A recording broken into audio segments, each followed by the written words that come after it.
What's up guys, and welcome back to the channel. In today's video we're doing our classic practicality test. Now that I have the Wrangler, we have borrowed my dad's 4Runner. These are pretty much very similar SUVs, but also at the same time they are completely different. Both are four-door, both have room behind the back seats, and we're gonna have fun with Maddie here today. She's gonna be in it as well.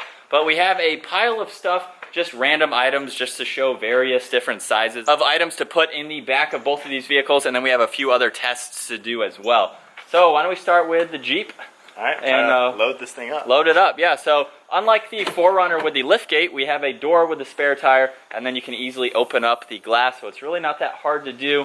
Both have headrests that can be folded down just to increase better driver visibility, which is a really nice feature. And can you actually do that from the back in the 4Runner like that? Well, I guess I didn't realize you could fold the seats down from the back like that. So we have the liftgate.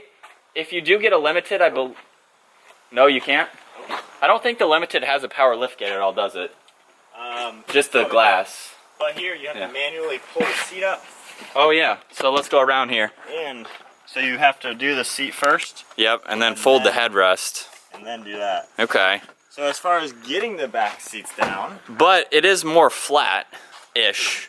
There's a bit of a gap right here between the seats, but you're still getting the versatility of the storage space behind the back seat. So you want to grab the camera.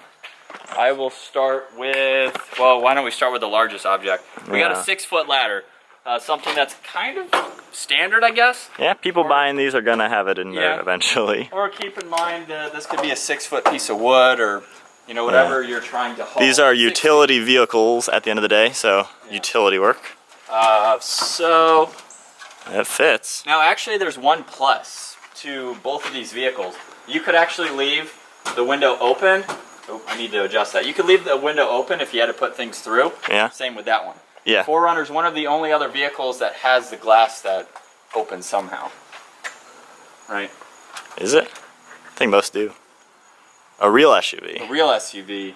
Yeah. Most of the other, that's what I'm saying, most other vehicles. Well, those are crossovers, like that's a crossover, it's not a real SUV. Yeah, yeah, so, yeah, like the glass doesn't open. Yeah. Okay, so that's going to be the best for the ladder. And comment down below as we're doing this video, are people cross-shopping these vehicles? Because I think they are, because if you think about it, the 4Runner is really the only normal SUV that is still a body on frame. The Wrangler takes it up a notch, body on frame, but is more for the rugged off-road design. However, the 4Runner is still a really good off-roader. So they both have a lot of similarities. The 4Runner is the normal version, the Jeep is the hardcore version. So I think people are cross-shopping. If you want kind of the hardcore version, you're going to get the Wrangler. But if you want almost that, but still more normal, you get a 4Runner. So comment below, what do you guys think? Time to fit my wakeboard in somehow. We're doing that. We got some bulky items. Yeah. Just to... Oh, and Maddie, of course, is also part of this test. She's a bulky item. She's a super cute item, which a lot of you guys comment and ask about her. So Maddie is 5, and she is a Labradoodle. Is she 5? She's almost 6. I think she's 5. Yeah. 5 or 6. She is our bud. Yeah, you do everything with us, huh? Hey, she does. This is looking pretty good. Yeah. If you don't need 4 people to be in the vehicle. True, although either one, yeah. Yeah. All right, so where does Maddie go? Now, obviously Maddie's got to fit too? Yeah. Oh, shoot. I thought that was separate. Well, I mean, she could go in the front seat. Then where do I go? Oh, okay. So we're doing all 3 of us? I think just slide this over. Yeah. So we'll let them rearrange that. I mean, she would kind of have to go like right here. Yeah. All right, Maddie, ready to get in? Go for a ride. Go for a ride? Go for a ride. Get in there. Hop in. Get in. Get in. Come back here. Come back here. Ready? Get in. Go. There you go. So she now there's nowhere to go. Oh. All right. Come on out. She could fit. Yeah. If we maneuver. Go, girl. She could fit if we maneuvered things a little bit more. All right, well, it works. But yeah, you would obviously be able to close the glass. Yeah, very cool. Now let's load up the 4Runner.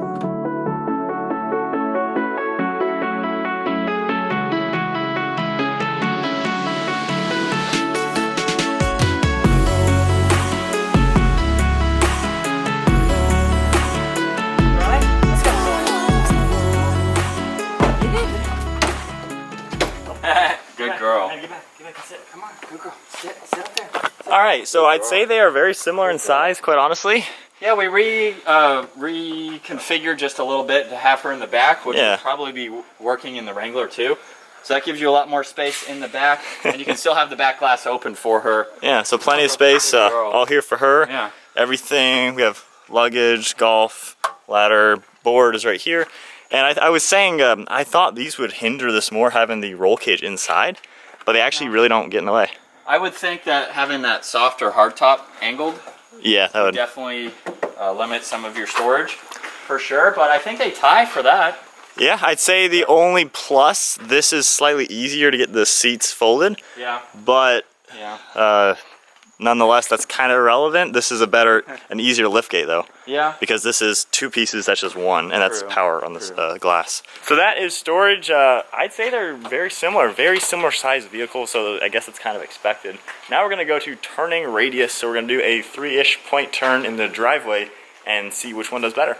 All right, so on to the 3-point turn. We're starting with this crack kind of in between the second door right there, and he's gonna see how well he can do it, and then I'm gonna stop the timer basically when the front tires touch this crack right here. Okay. So we have the timer. Are you ready? 3, 2, 1, go. And we'll see, and Mike will do both tests just so his driving skill is exactly the same versus me doing it.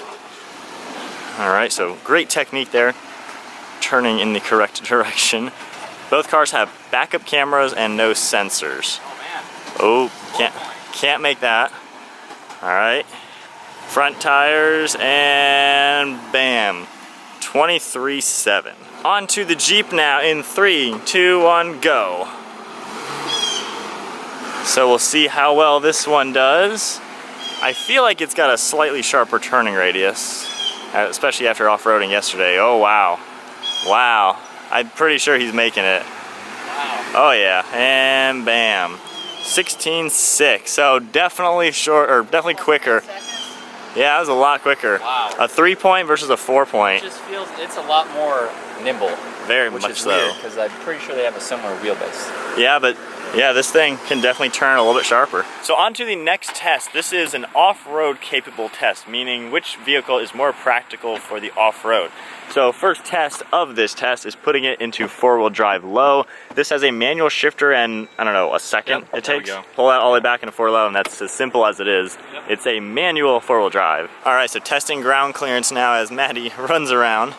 He's just gonna come up close to this metal piece, and we'll see some of the flex.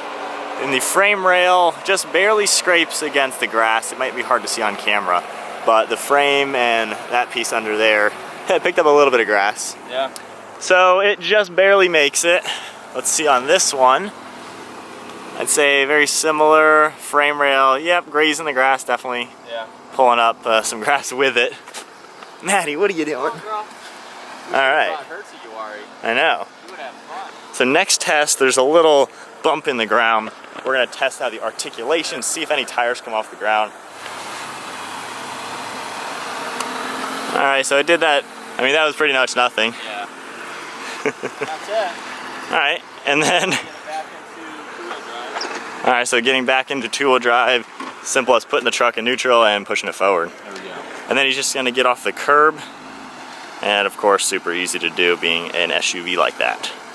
So now on to putting this into 4-wheel drive. It's over there.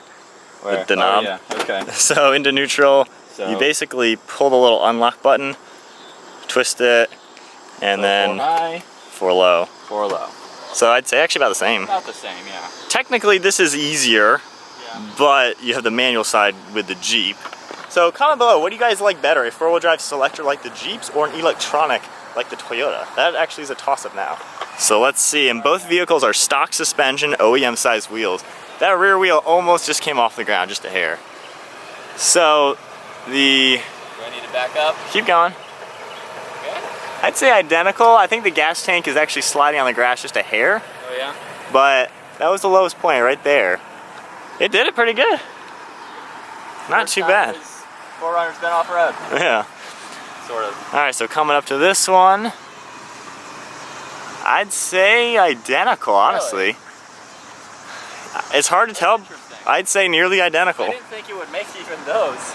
Yeah, so I think at URI, they would actually do the same. Yeah.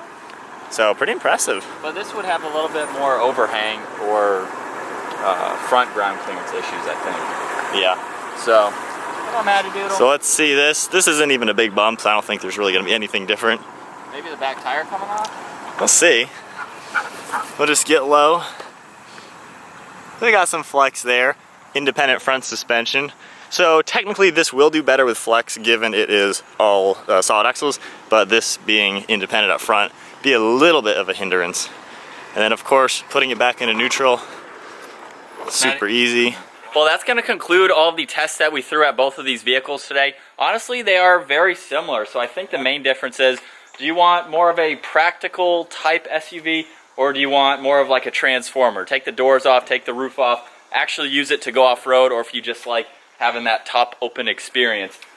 Mainly the biggest difference I think the between Jeep the two. is slightly more maneuverable, which makes sense being the off-road. Yeah.